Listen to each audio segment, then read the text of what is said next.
I'm not even gonna lie to you guys. Monday Night Raw last night was so boring.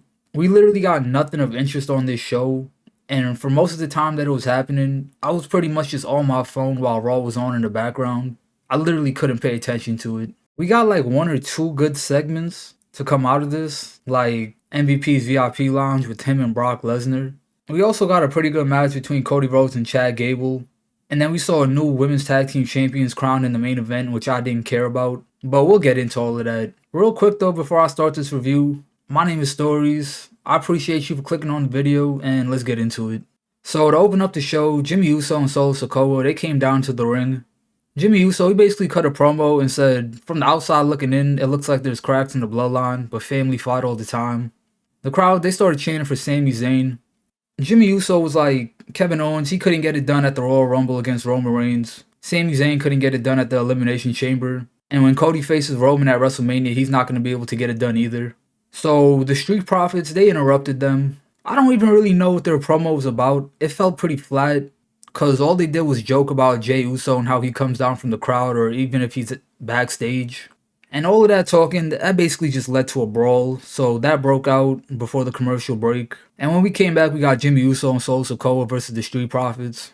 It was a pretty solid match. I'm not going to sit here and act like it was a bad match, but nothing too special really took place. Solo Sikoa, he hit a Samoan spike on Angelo Dawkins, and he picked up the victory for him and Jimmy Uso.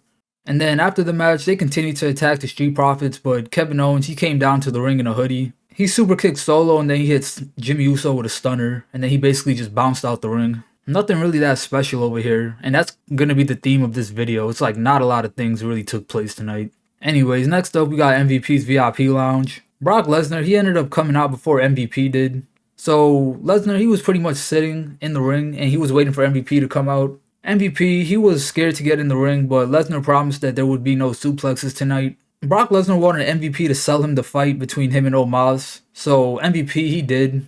He said Brock Lesnar could suplex an F5 any man he wants, but he can't do it to a 7'3", 416-pound giant named Omos. Lesnar, he pretty much liked MVP's pitch to wrestle Omos at WrestleMania, so he accepted the match. And they were about to toast with champagne, but Brock Lesnar was like, he doesn't drink champagne. He wants that real stuff.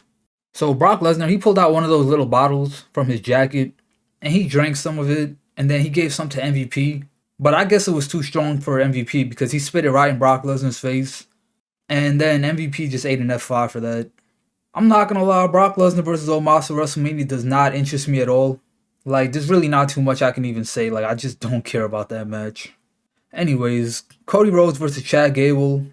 The crowd, they were pretty excited to see Cody Rhodes. And for good reason. I mean, he's probably the most over person besides the Bloodline and Sami Zayn right now. So they were basically showing him love.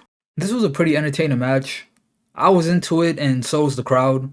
So to finish off, Cody, he hit a nice Cody cutter off the top rope. And then he hit a crossroads to win the match. And then after, he pretty much grabbed the mic. And he was like, listen, it's 33 days until WrestleMania. But him and Roman Reigns still haven't come face to face. And it just so happens that Roman Reigns is going to be there on SmackDown this Friday. So Cody Rhodes is going to be there too. And that was pretty much that. Before we move on, the Judgment Day, they were backstage. I'm going to keep this short and simple. Dominic Mysterio basically said that he's not done with his father, Rey Mysterio. Rhea Ripley said that she was walking out of WrestleMania as the new SmackDown Women's Champion. And Balor says that he's not done with Edge and he challenges him to a match at WrestleMania. Next up, we got two of the most non-important matches in the history of non-important matches. We got Asuka versus Carmella. I didn't even take the time to watch this. Like I said, not important at all. Asuka, she won with an armbar. After the match, Asuka, she called out Bianca Belair.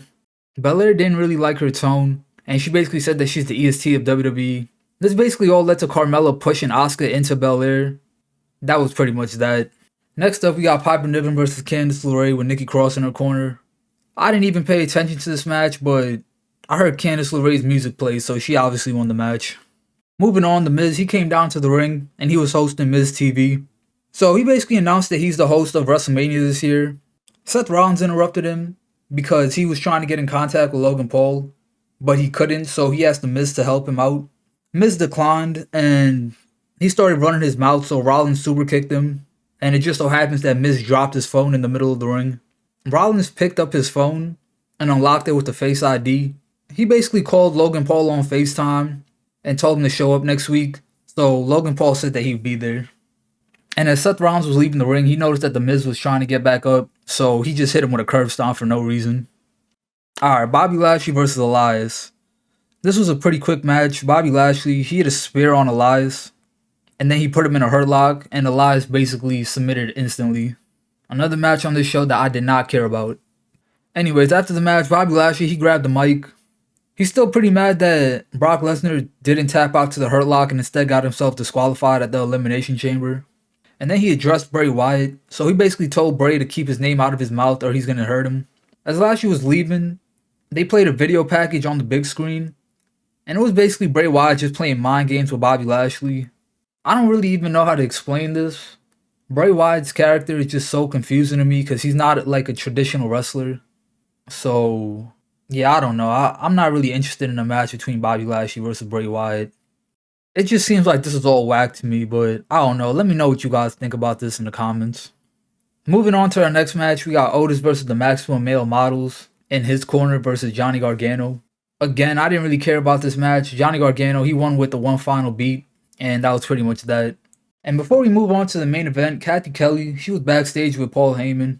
Paul Heyman said that Cody Rhodes was going to show up on SmackDown to confront Roman Reigns, but Kathy Kelly was like, Cody Rhodes never said that. He just said that he was going to be there. And then Paul Heyman goes, well, Cody Rhodes is either going to confront Roman Reigns or he's going to be confronted by Roman Reigns. So we'll have to see what takes place on SmackDown. And in our main event, we got Becky Lynch and Lita versus Io Sky and Dakota Kai for the Women's Tag Team Championships. I literally wasn't paying attention to this match. It took place in the last 15 minutes of the most boring 3 hours of my life. So any interest that I would have had in this match, it basically just evaporated. I'll skip to the end. Bayley, she kept getting involved on behalf of Damage Control. So Trish Stratus, she came out to even the odds. Lita, she had a moonsault on Io Sky, and her and Becky Lynch won the match, so they became the new Women's Tag Team Champions. And that was basically Monday Night Raw.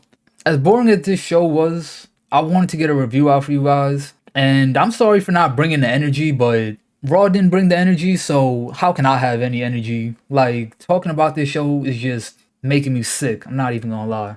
Anyways, that was my review for Monday Night Raw. If you made it to this point in the video, I appreciate you. Please hit that like button for me.